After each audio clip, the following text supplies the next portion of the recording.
بسم اللہ الرحمن الرحیم۔ جب حضرت عثمان رضی اللہ تعالیٰ عنہ نے وضو کیا تو فرمایا، میں تم کو ایک حدیث سناتا ہوں۔ اگر قرآن پاک کی ایک آیت نازل نہ ہوتی تو میں یہ حدیث تم کو نہ سناتا۔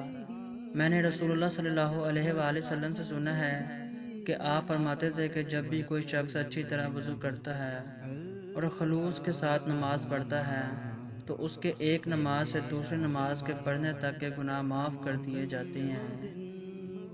عروہ کہتے ہیں وہ یہ آیت یہ ہے کہ جس کا ترجمہ یہ ہے کہ جو لوگ اللہ کی نازل کی ہوئی ہدایت کو چھپاتے ہیں جو اس نے لوگوں کے لیے اپنی کتاب میں بیان کی ہے، ان پر اللہ کی لعنت ہے اور دوسرا لعنت کرنے والوں کی لعنت ہے۔ صحیح بخاری حدیث نمبر 160۔